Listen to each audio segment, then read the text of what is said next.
Olá, meu amigo e amiga. As pancadas foram gigantescas e os efeitos estão sendo devastadores, mas no universo paralelo da extrema-direita bolsonarista. Isto porque é natural, em situações em que uma pessoa sofra um golpe, uma queda, leve uma pancada, um choque, que a pessoa demore um tempo para restabelecer o equilíbrio, entender o que aconteceu, restabelecer alguma racionalidade para tentar voltar com as coisas a uma normalidade qualquer. Mas isso está muito longe de acontecer com essa gente do universo paralelo do bolsonarismo, porque eles passaram durante muito tempo construindo várias muralhas. Muralhas do medo, do pânico moral, do pânico vermelho, do pânico político, enfim, com muito estelionato, muita mentira, intoxicaram muitas pessoas, criando esse ambiente todo. E na medida que essas muralhas estão caindo, as pessoas que acreditaram nesses farsantes estão vendo que há luzes do outro lado, há ar puro para se respirar, e que os medos todos que eles nutriam durante tanto tempo, na verdade, estavam baseados em mentiras. É como se a gente estivesse aqui no Brasil passando por uma espécie de alienação parental política. Que é aquele fenômeno que acontece no direito quando há uma separação muito ruidosa de um casal e as crianças, ou a criança fica com um dos dois, né, do casamento, e essa pessoa que fica com a guarda da criança fica o tempo todo envenenando essa criança em relação àquele que não está presente. Um dia a criança descobre que foi envenenada, que não era nada daquilo, que houve um exagero. E aí é o seguinte, né? A coisa está posta ali e a criança fica muito magoada com aquele que contou as mentiras durante tanto tempo, né? É um fenômeno aí que acontece no meio jurídico, no mundo inteiro, mas também no plano social a gente pode pegar algumas experiências para mostrar que essa gente toda do bolsonarismo, muitas pessoas de boa fé, né, gente? Ficaram intoxicadas, acreditaram nessa gente toda e começaram a se comportar também de uma forma absolutamente ruim, uma forma que nos surpreendeu a todos. Mas agora, com as luzes vindo, aquela frase que o estelionatário maior dizia, né? João 8,32, e conhecereis a verdade, e a verdade vos libertará. Pois bem, essa frase aí será muito útil daqui para frente. E vai ser difícil dessa gente recuperar algum tipo de credibilidade em função daquilo que fizeram ontem.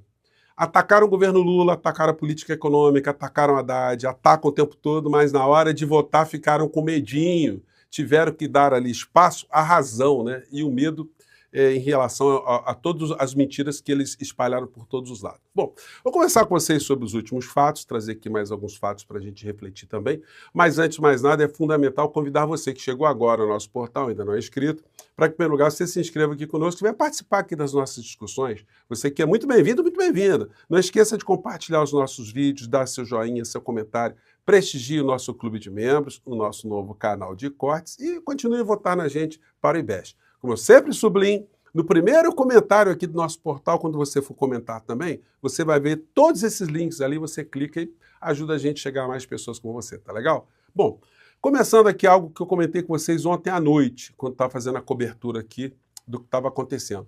Todos os jornais de hoje colocaram em destaque a votação que aconteceu ontem na Câmara de um projeto de lei de iniciativa do governo Lula, do presidente da República, de Haddad, para isentar as pessoas que ganham até R$ 5.000 de pagamento de imposto de renda.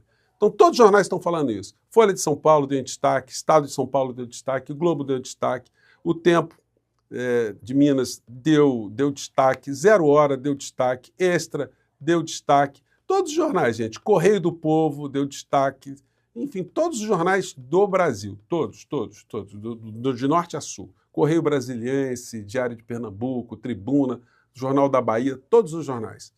Então, como é que se esconde isso do povo? Como é que se esconde da pessoa que acreditou em tantas mentiras que foram contadas durante tanto tempo, nessa alienação parental política, de que o governo ia destruir o pobre, o governo ia tributar o pobre, e o governo ia destruir a paz social, ia envenenar as famílias, ia envenenar os filhos, ia desvirtuar os filhos, e, enfim, ia atacar Deus. Então, todas as vezes que você está baseado no seu comportamento em alguma informação falsa, quando você percebe que aquilo era falsidade, muitas vezes você fica surpreso e fica positivamente surpreso. Quem é que já não passou por uma situação dessa na vida? Você está esperando uma coisa complicada, uma coisa com dificuldade, e de repente não é nada daquilo, você se surpreende, você fica super feliz, você fica grato. Desde uma prestação simples de serviço, que você faz questão até de fazer uma menção a alguma coisa positiva que aconteceu, um tratamento no hospital, sei lá. 1000 coisas que podem acontecer na vida da gente são surpresas agradáveis. E as surpresas agradáveis estão sendo proporcionadas agora por essa iniciativa do governo Lula. Tem muita coisa para se fazer no nosso país? Tem muita coisa, mas nós estamos numa situação completamente diferente de outros países que estão submetidos a outros tipos de política. Comentei com vocês mais cedo dos falsários, né, daqueles que não foram. Gente, a Luiziane Lins, fazendo justiça aqui, deputada do PT, que estava lá na flotilha para prestar solidariedade lá ao povo de Gaza, e por isso ela não participou da votação. Mas o Marco Feliciano, esse é uma dessas figuras, né, que usa a religião para fazer política. É alguém que gastou dinheiro da Câmara para reformar os seus dentes. Em dinheiros de hoje, isso deveria ser quase R$500 milhões, né? Porque já faz tempo que ele gastou R$173 mil para cuidar dos dentinhos. Se bobear, faz até implante de cabelo, porque a cabeleira da criatura aqui tá polpuda, né? Mas aí é o seguinte, ele faz oposição visceral ao governo Lula, contando mentiras o tempo todo, envenenando as pessoas. É um dos mais envenenadores. E aí, ontem, uma votação que beneficia os fiéis da igreja dele, ele sumiu, ele não foi votar, como fazem muito desses canalhas que usam a religião como ferramenta política para ludibriar as pessoas, né? Na hora H, eles sempre votam contra o povo. Bom, fazendo um paralelo aqui com coisas que estão acontecendo aqui no Brasil e estão acontecendo aqui do lado, vejam só essa notícia aqui. A Argentina é referência no hemisfério ocidental, diz secretário do Tesouro dos Estados Unidos. Ou seja, o cara que está sentado em cima do cofre do governo americano está dizendo que a Argentina é referência, não é o Brasil, é a Argentina que é referência. Que está destruindo o seu povo, está privatizando tudo, entregando todas as riquezas da Argentina para empresas privadas, com esse psicopata desqualificado, o Milei à frente do país. Então ele está recebendo o elogio dessa criatura. Mas quem é esse senhor aqui, o secretário de Estado norte-americano, o senhor Scott Bessent? É um bilionário que foi sócio de George Soros e que hoje está lá no governo Trump.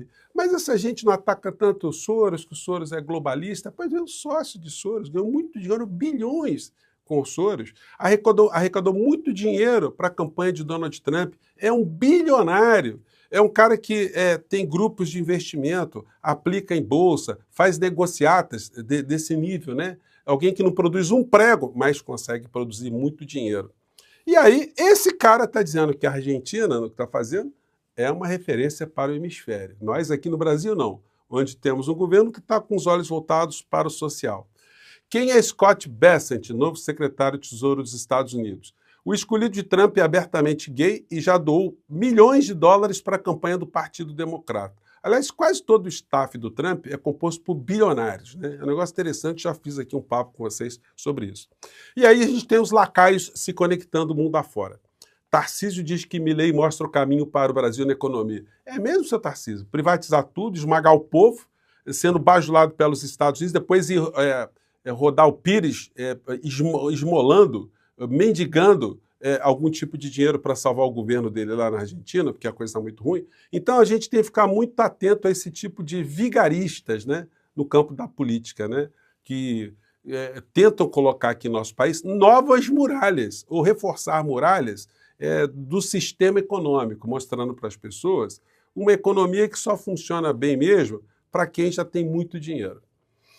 E aí no campo da extrema-direita, gente, tá dando até dó. Ninguém está falando absolutamente nada porque eles estão desmascarados. O que eles vão falar? Eu dei uma busca em todas as redes sociais dos bolsonaristas hoje no Congresso Nacional, Caroline de Tone, Júlia Zanata, Nicolas Ferreira, todo mundo caladinho, ninguém consegue falar nada.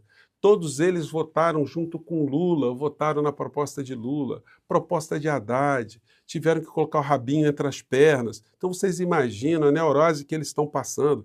E mais do que isso, o pânico que eles estão sentindo em saber que os seus eleitores estão enxergando a verdade, que os muros estão caindo. Como é que continua a introduzir medo nessas pessoas, se elas estão se surpreendendo positivamente?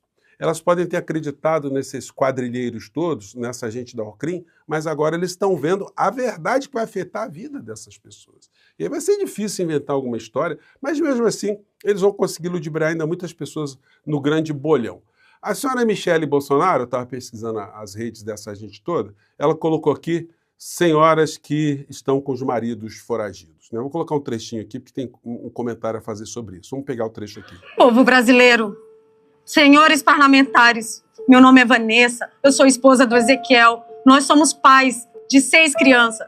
Meu marido é um exilado político do 8 de janeiro. Ah, ele foi lá quebrar o Congresso, né? Ele tentou dar um golpe de Estado, deu errado, aí teve que fugir do Brasil. Por que a senhora não falou com o marido antes? Né? O marido da senhora não estava preocupado com as crianças naquele dia, né? Aí vão as outras mamães aqui falando a mesma coisa. Né? Somente uma anistia ampla, geral e restrita vai trazer o meu marido de volta para casa. A senhora sabe lá se o marido da senhora está querendo voltar? Tem essa também, hein? Ah. E vai aliviar o sofrimento de tantas crianças que estão sofrendo longe dos pais. E aí choram, né? Choram, né? Mas são muito emotivas, né? As mulheres de golpistas, né? De criminosos. Eu sou Eliana, sou esposa do Antônio Marcos, também é um... É o seguinte, é a Michele fazendo exploração disso, né? E nenhuma palavra sobre a realidade concreta. O Dudu Bananinha com essa história. Gente, eles estão ainda, todos os dias eles publicam vídeos. Agora o Alexandre de Moraes vai ver. Agora a coisa vai ficar complicada. Gente, eles não perceberam ainda que o ministro Alexandre de Moraes não está recuando um átomo, mesmo com essas pressões todas, e que eles estão cada vez mais quebrando a cara. Gente, os discursos estão ficando esvaziados, eles estão ficando perdidos. Eles vão ter que inventar novos medos. Mas depois da experiência que o próprio povo brasileiro está experimentando agora, será que alguém vai acreditar na alienação parental política? A criança fica ressabiada com a mãe se a mãe mente, fica ressabiada com o pai se o pai mente, está descobrindo agora que não era aquilo, que o bicho-papão não existe. Então, a situação para essas criaturas ficou muito complicada. E aí, o outro sócio do Bananinha, né? Congresso dos Estados Unidos exige Magnitsky com força total. É só o que eles conseguem fazer. Nas redes sociais, ó, Dudu Bananinha, anistia é o mínimo, é a defesa tolerável da democracia. Cadê aquela sua camisa do Brilhante Urso, torturador, Bananinha? Hipócrita, bandido, que vai para cadeia. Nicolas Ferreira não está falando nada, está falando de um blogueiro britânico. O cara está preocupado com um blogueiro britânico ali, que foi preso, enfim. Júlia Zanata, isenção do imposto de renda de R$5.000. Votamos sim, mas a compensação, criando novos tributos em cima de quem não é tributado, só irá contribuir para o aumento da inflação. Já está criando outro pânico, mas não vai adiantar, senhora Júlia Zanata. Quem não vai pagar imposto de renda vai ver o contra-cheque ali sem o desconto. Isso é que vai valer na vida do cidadão. Então, vocês perderam, está aqui o outro aqui também, o Gustavo Gaia, não tocando assunto o tempo todo atrás do Alexandre de Moraes. Gente, as pautas de vocês estão esvaziadas, vocês estão sendo desmascarados, a muralha está caindo. Bom, e esse aqui também, o Deltan Dallagnol, o outro também, gente, essa turma toda. E olho vivo no Tarcísio, né? Tarcísio diz que não será candidato ao Planalto, mas ele não é mais dono do seu próprio destino, coluna do Ricardo Correia, do Estadão. É que eu tenho sempre sublinhado aqui. Portanto, diante de tudo que está acontecendo, gente, é fundamental se ter agora uma comunicação contundente, uma comunicação esclarecedora para tirar essas pessoas, ou pelo menos uma parcela dessas pessoas que está nesse processo de alienação parental política, para que essas pessoas enxerguem de fato o que aconteceu. Quem é o bonzinho e quem é o malzinho nessa relação, nessa história. Bom, eu fico por aqui, gente. Mais uma vez, um grande abraço e até o nosso próximo encontro. Tchau!